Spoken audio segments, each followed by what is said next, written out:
Assalamualaikum warahmatullahi wabarakatuh. Perkenalkan saya Fitri Matul Iza, angkatan 21 dengan NPM 2105 1100 153 dari Prodi Kehutanan Fakultas Pertanian Universitas Syahkuala. Di sini saya akan mm, menjawab pertanyaan dari ujian Silvika kelas 02, yang dimana pertanyaan nomor satu yaitu jelaskan apa yang dimaksud dengan Silvika. Menurut saya, Silvika adalah ilmu yang mempelajari sejarah hidup dan karakter jenis-jenis pohon, hutan, dan tegakan, dan kaitannya dengan faktor-faktor lingkungan.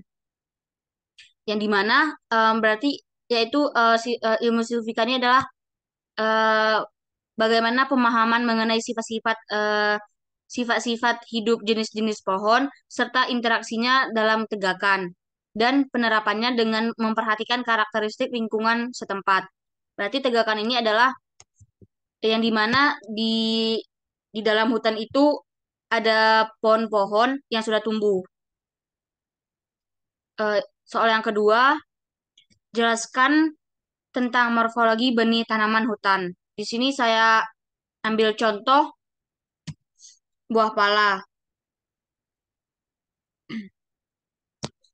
yang dimana di sini saya ambil jurnal dari Sulvia Lamente, Rusli Buamona, Muhammad Nur, dan yang lainnya. Yang dimana mereka menyatakan bahwa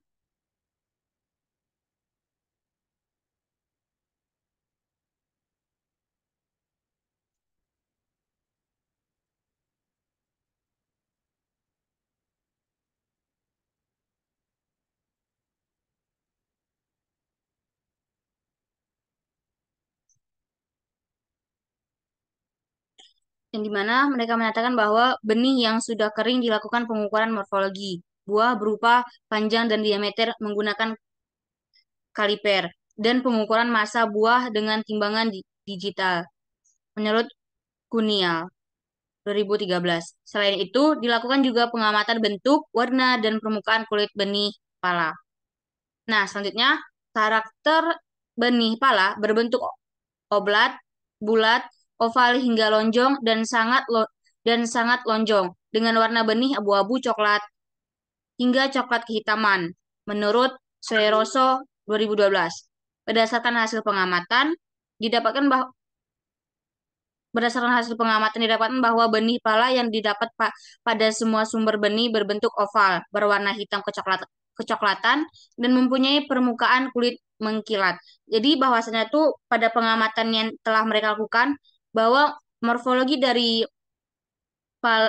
benih pala tersebut kayak bentuknya itu oval, lebih ke oval, terus warna itu kecoklatan. Kecoklatan itu kecoklatan hitam hitam kecoklatan. Pada soal ketiga, jelaskan yang Anda ketahui tentang proses fotosintesis. Fotosintesis itu adalah suatu proses pembuatan atau pembentukan makanan yang dilakukan oleh tumbuhan, terutama tumbuhan yang mengandung zat hijau daun, yaitu klorofil, dengan bantuan energi cahaya matahari. Em,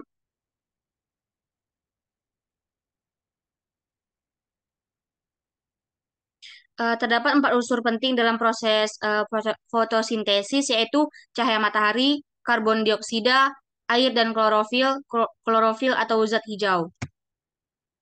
Adapun reaksi dari fotosintesis yaitu em, karbohidrat atau 6 CO2 ditambah air 6H2O menghasilkan cahaya matahari klorofil, C6H12O6 glukosa tambah 6O2 oksigen.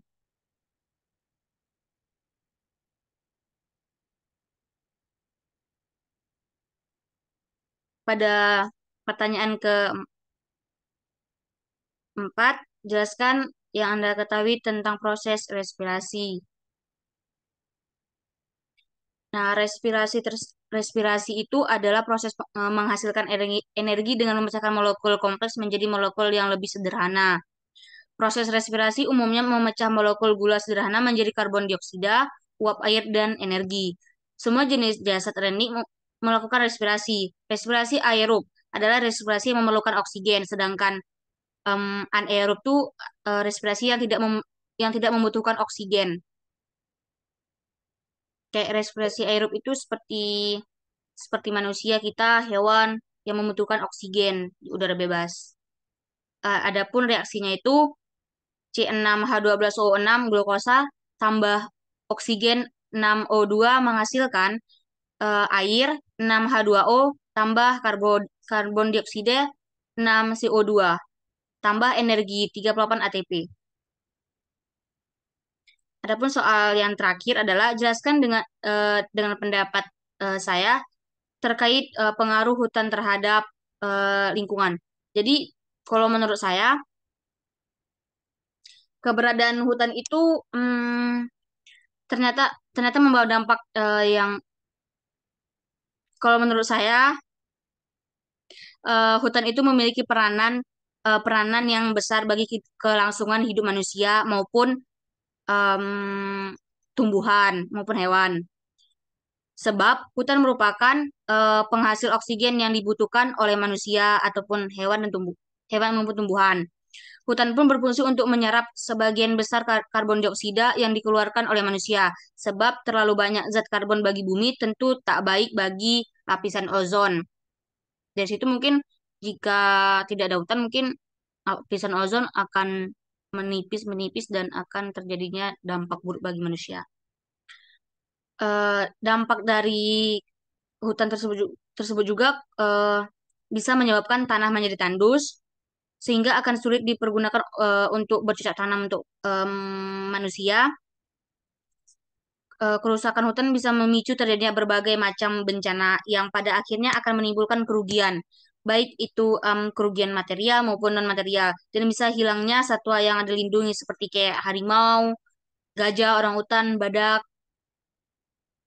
eh, Terlepas dari dampak negatifnya juga, hutan juga mempunyai dampak positif, yaitu em, eh, dampak positif.